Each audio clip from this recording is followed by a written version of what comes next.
दोस्तों नमस्कार, स्वागत है आपका मेरे YouTube platform be your money manager पर। मैं हूं आपका मनी मित्र रजनीशकांत।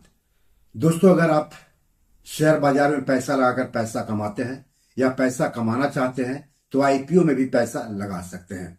बात आईपीओ की हो रही है तो 21 नवंबर से सुदीप फार्मा का आईपीओ निवेश के लिए खुल रहा है। तो इस एपिसोड में आगे हम आपको सुदीप फार्मा और उसके आईपीओ के बारे में बताएंगे।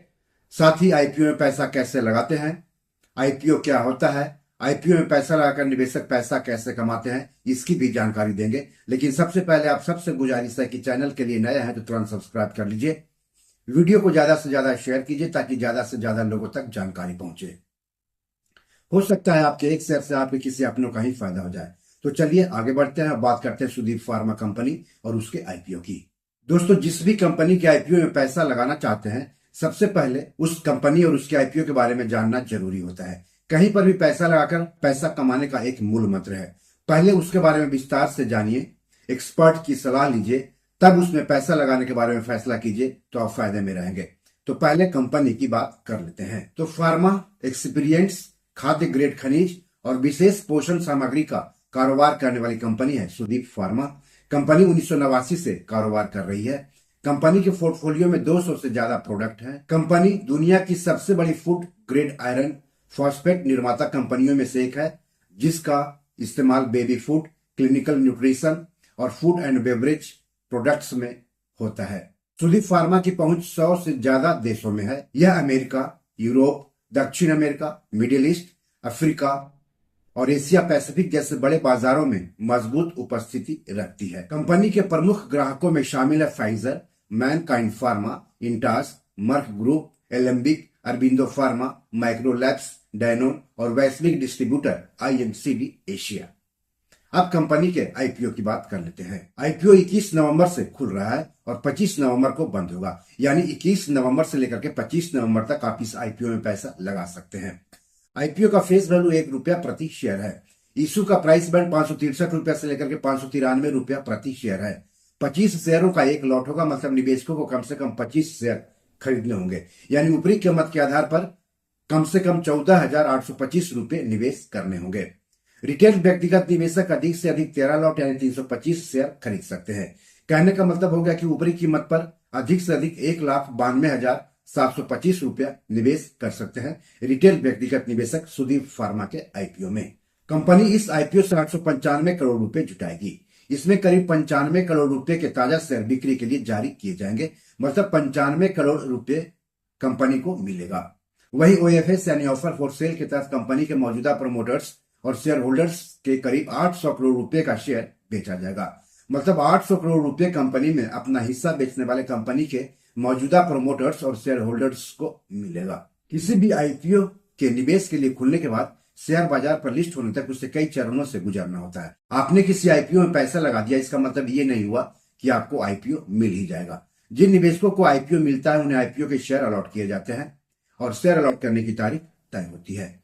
जिन निवेशकों को आईपीओ के शेयर अलॉट नहीं होते हैं उनको उनका पैसा वापस कर दिया जाता है, यानी पैसा रिफंड कर दिया जाता है, और पैसा रिफंड करने की भी तारीख तय होती है। जिन निवेशकों को आईपीओ के शेयर अलॉट किए जाते हैं उनके डीमैट खाते में शेयर ट्रांसफर किया जाता है और शेयर ट्रांसफर करने की भी तारीख तय होती है। डीमैट खाते में शेयर ट्रांसफर करने के बाद उन शेयरों की लिस्टिंग शेयर बाजार जैसे कि बीएसई और एनएसई पर की जाती है और लिस्टिंग की भी तारीख तय होती है।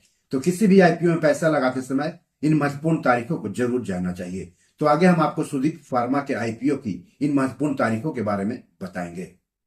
तो आईपीओ के अलॉट की तारीख है 26 नवंबर। अलॉट नहीं होने पर पैसे की वापसी होगी 27 नवंबर को। निवेशकों के डीमैट अकाउंट में शेयर ट्रांसफर होंगे 27 नवंबर को। आईपीओ शेयर्स की लिस्टिंग होगी 28 नवंबर को और शेयर बीएसई और एनएसई पर लिस्ट किए जाएंगे। आईपीओ में आरक्षण भी लागू होता है। इस इशू में 50% हिस्सेदारी योग्य संस्थागत खरीदारों यानी क्यूआईबी के लिए, 15% हिस्सेदारी एनआईआई यानी गैर सांस्थानिक निवेशकों या एचएनआई के लिए, जबकि 35% हिस्सेदारी रिटेल निवेशकों के लिए आरक्षित है। इस आईपीओ का बुक रनिंग लीड मैनेजर्स है आईसीआईसीआई सिक्योरिटीज और आईआईएफएल कैपिटल सर्विसेज, जबकि रजिस्ट्रार और शेयर ट्रांसफर एजेंट है एमयूएफजी इंटर इंडिया। कंपनी ताजा शेयरों की बिक्री से मिले पैसों का इस्तेमाल कहां कहां करेगी उसके बारे में भी जानना जरूरी होता है। यह कंपनी फ्रेश इशू से जुटाई गई लगभग 76 करोड़ रुपए की राशि गुजरात स्थित नंदेसरी की फैसिलिटी 1 में नई मशीनरी लगाने और उत्पादन क्षमता बढ़ाने के लिए खर्च करेगी। बाकी रकम का उपयोग सामान्य कॉर्पोरेट आवश्यकताओं के लिए किया जाएगा। इससे कंपनी अपने संचालन को विस्तार देने और टेक्नोलॉजी इंफ्रास्ट्रक्चर को मजबूत करने की योजना बना रही है।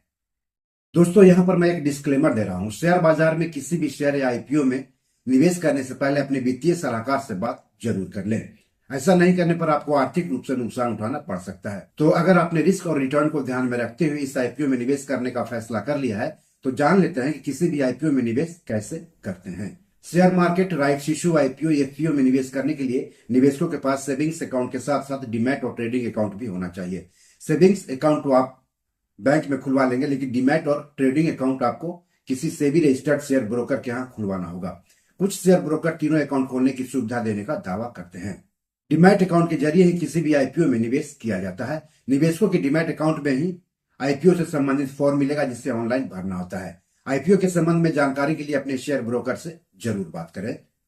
अब सवाल है कि आईपीओ क्या होता है और निवेशक इसमें पैसा लगाकर पैसा कैसे कमाते हैं। आईपीओ यानी इनिशियल पब्लिक ऑफरिंग, हिंदी में उसको आरंभिक सार्वजनिक निर्गम कहते हैं। आईपीओ लाने वाली कंपनी आईपीओ के जरिए शेयर बाजार पर लिस्ट होती है और अपने शेयरों की बिक्री करके पूंजी बाजार से पैसे जुटाती है, निवेशकों को आकर्षित करती है, कंपनी को अपने व्यावसायिक संचालन का विस्तार करने में और सक्षम बनाती है। वहीं दूसरी ओर निवेशक भी आईपीओ में पैसा लाकर पैसा कमाते हैं, बशर्ते आईपीओ अच्छी कंपनी का हो।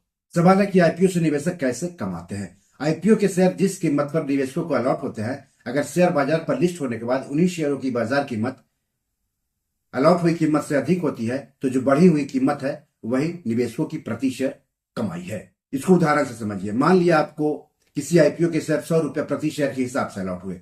शेयर बाजार पर लिस्ट होने के बाद उन्हीं शेयरों की बाजार कीमत अगर 150 रुपए प्रति शेयर पर पहुंच गई, तो जो 50 रुपया है वही आपकी प्रति शेयर कमाई है या प्रति शेयर रिटर्न है। एक बात और ध्यान रखिए कि शेयर बाजार में खरीद बिक्री करते समय कई तरह के फीस और शुल्क देने होते हैं, तो उन फीस और शुल्क की वजह से आपके रिटर्न पर असर पड़ सकता है। तो बी योर मनी मैनेजर में आज इतना ही। क्या आप सुदीप फार्मा के आईपीओ में पैसा लगाने के बारे में सोच रहे हैं? अगर हाँ, तो कमेंट बॉक्स में जाकर बताएं क्यों। एपिसोड कैसा लगा इसके बारे में भी लिखिएगा। इस एपिसोड या पैसों से जुड़े कोई सवाल हो तो जरूर पूछिएगा। आगे किस टॉपिक पर वीडियो चाहते हैं हमें बताएंगे तो अच्छा लगेगा। धन्यवाद, नमस्कार।